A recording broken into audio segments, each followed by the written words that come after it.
हालीरी मोहे लागे वृंदावन नीको।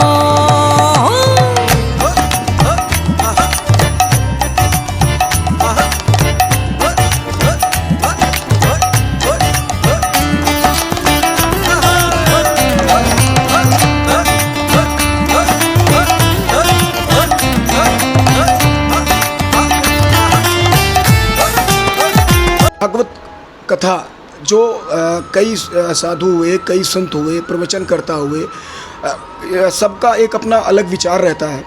आपका क्या विचार है? वह बचपन से ही जब छोटे बच्चे क्रीड़ा करते हैं, खेलते हैं, उनकी शौक़ होती है, उनको घूमने का शौक़ होता है, उनको खिलौने खरीदने का शौक़ होता है।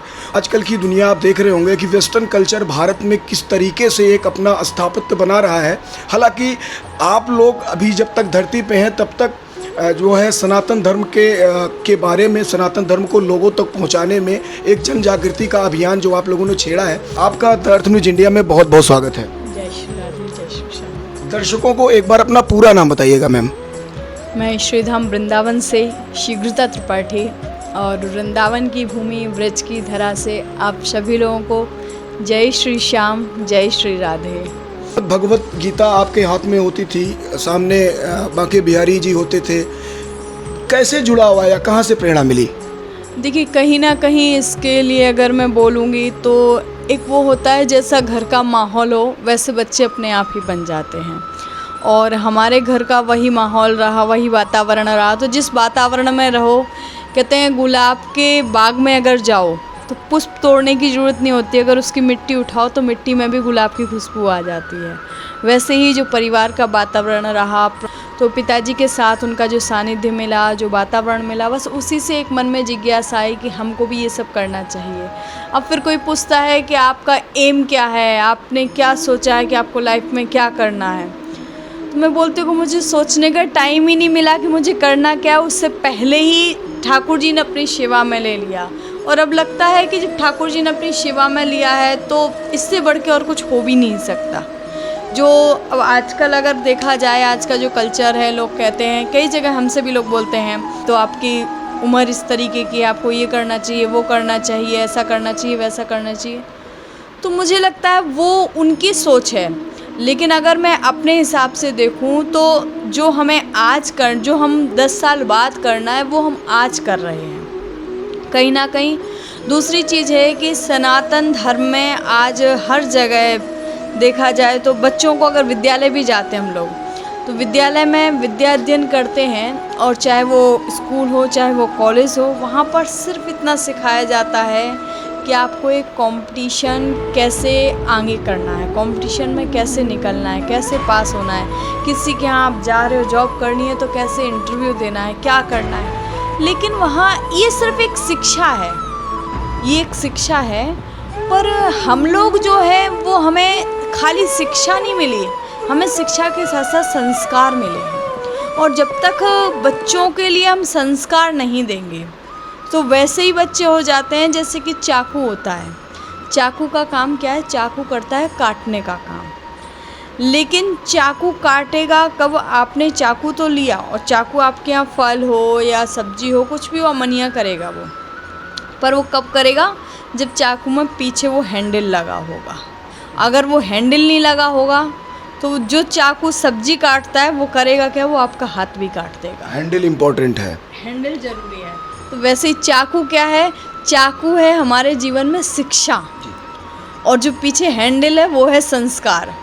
अगर हैंडल नहीं होगा तो वही चाकू हमारा ही हाथ काटेगा, वही शिक्षा हमारे लिए भी घातक बन सकती। क्योंकि आज अगर आप देखो तो हमारे यहाँ जितने टेररिस्ट हैं, कोई अनपढ़ है क्या? उनको शिक्षा तो मिली है, जॉब नहीं मिली, वो उधर पहुँच गए क्योंकि शिक्षा मिली, बट वो संस्कार उनको नहीं मिले। तो कहीं ना कहीं आज अगर हम डॉक्टर बनते हैं, हम इंजीनियर बनते हैं, हम IAS बनते हैं, हम कोई भी किसी भी पोस्ट पर जाते हैं, तो उससे पहले कहीं ना कहीं ये कर्तव्य होता है कि हमें शिक्षा तो मिल गई, पर उसके लिए हमें, अगर मैं आप यहाँ पर बैठी हुई हूँ, मैं कोई जॉब में हूँ, आप मेरे सामने बैठो, तो मुझे जब तक आपसे बात करने का तरीका नहीं, जब तक मुझे ये नहीं पता कि मुझे आपके साथ क्या व्यवहार करना है, कैसा व्यवहार करना है, तो मेरा कितना भी मैं पैसा कमाऊँ, कितनी भी बड़ी जॉब पर बैठ रहूँ, वो सब बेकार होता है। इसलिए सबसे महत्वपूर्ण चीज़ होती है संस्कार। दूसरी चीज़, अब ये बात आती है कि संस्कार होंगे कहाँ से। तो हम लोग कहेंगे खाली विद्यालय में जा कर के हमें संस्कार मिल जाएंगे, तो नहीं मिलेंगे। संस्कार मिलेंगे हमें हमारे परिवार से, क्योंकि वो उतना विद्यालय में नहीं मिल सकता है।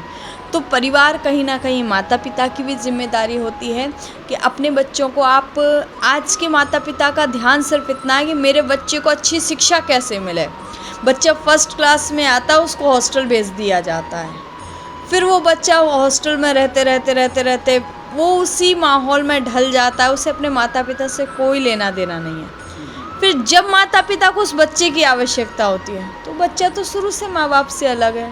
फिर हम उससे आशा करते हैं कि मेरा बच्चा मेरे साथ नहीं रह रहा, मेरा बच्चा मेरी सेवा नहीं कर रहा है। ये वही बात हो गई कि क्रांतिकारी सबको चाहिए, लेकिन हमारे परिवार का ना हो, वो दूसरे घर पैदा हो। भारत में आपने कई जगह भागवत कथाएं की, पूरा भारत भ्रमण किया, विदेशों में भी आप गई, वहाँ भी जो है आपने सनातन जागृति की। क्या लगा आज के युवा और सनातन और हिंदुत्व, कुछ कनेक्शन आपको समझ में आया मैम? नहीं, देखिए, अगर मैं आज का टाइम देखूं तो जो ये लॉकडाउन का ही 2 साल का समय अगर देखा जाए, तो ऐसा नहीं है कि हमारा युवा धर्म की ओर बढ़ना नहीं चाह रहा है। आज का युवा धर्म की ओर बढ़ना नहीं चाह रहा है, पर वही बात है जो चीज़ मैंने महसूस, ठीक है, कुछ चीज़ें हैं कि एक माहौल होता है व्यक्ति के लिए, जैसा माहौल मिल जाए। आप अगर शराबियों के साथ बैठते हो, आप बिल्कुल नहीं पीते हो शराब, नहीं आप हाथ लगाते हो, लेकिन आप अगर कंटिन्यू महीने 2 महीने 4 महीने उनके साथ संगत करोगे, तो एक दिन वो आएगा कि आपके मुंह पर भी वो आ ही जाएगी। लेकिन अगर हमें उस चीज़ से बचना है, हमें वो करना है, तो आज का जो कल्चर है वो यूथ को थोड़ा अपनी तरफ खींच रहा है, वो उनको दूसरी तरफ। आपने वृंदावन में आप आए, आपने वृंदावन में देखा होगा, आप इस्कॉन मंदिर गए हो या कहीं भी गए हो, तो जितने फॉरेनर्स हैं, कोई आपको जीन्स टॉप में नहीं मिला होगा। हर कोई साड़ी में होगा, तो कोई गोपी ड्रेस में होंगी, सिर पे उनके पल्लू होगा, कोई सिर बिना सिर से नीचे साड़ी नहीं होगी उनकी। क्यों? क्योंकि वो उस कल्चर से इस कल्चर में आना चाह रहे हैं, और हमारे यहाँ के लोग हैं जो एक मर्यादा में जो लेना चाह रहे हैं। तो कहीं ना कहीं ये हमें समझने की आवश्यकता है कि जो हमारा जो समाज है, जो हमारा हिंदुत्व है, हमारे यहाँ का जो पहनाव है, हमारे यहाँ की जो सारी चीज़ें हैं, वो बाहर नहीं मिलेंगी। और जो हमारा जो धर्म है, अगर हम धर्म की ओर आगे बढ़ते हैं, तो धर्म भी फिर हमारी ओर बढ़ता है। वृंदावन में हैं हम, वृंदावन धाम और यहाँ की रज, माता बहुत है, क्या कहती हैं यहाँ की रज के बारे में?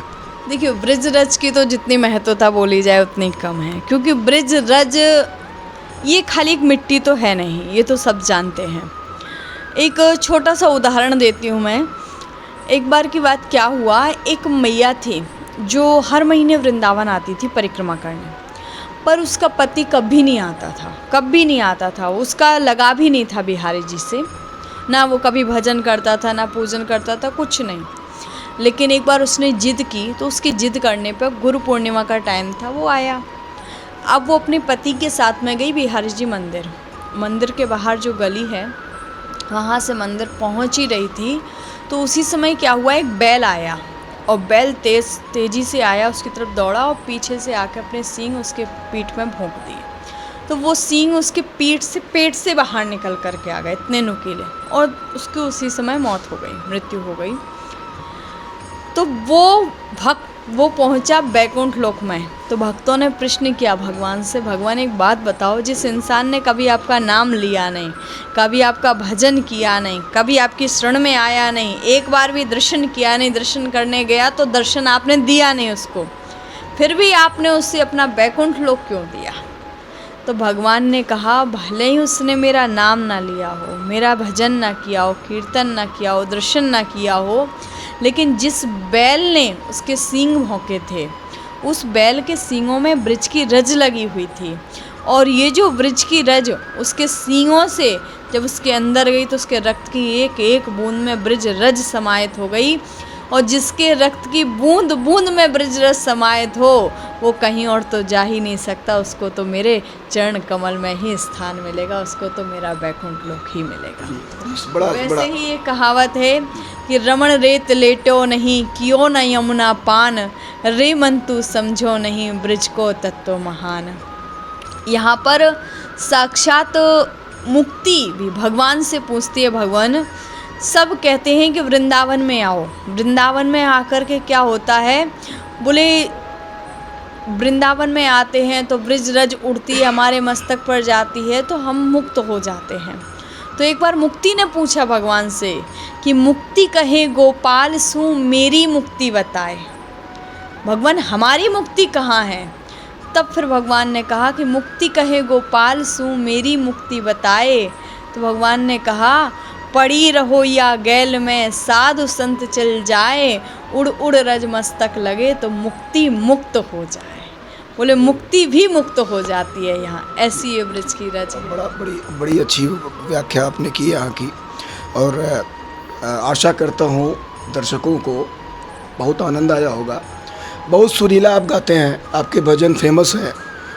बोली वहाँ के बिहारी लाल की जय, बोलिए श्याम सरकार की जय। जीवन दिया जो आपने, हम लोग अगर कोई हमें थोड़ा सा कुछ दे देता है तो उसका ज़िंदगी भर एहसान चुकाते हैं, इसने मुझे ये दे दिया, वो दे दिया, ऐसा हो गया, वैसा हो गया। लेकिन जिस ईश्वर ने हमें ये जीवन दिया, जिस ईश्वर ने हमें ये इस दुनिया में आने का मौका दिया, ये सेवा करने का अवसर दिया, हम लोग कभी उनका शुक्रिया नहीं करते।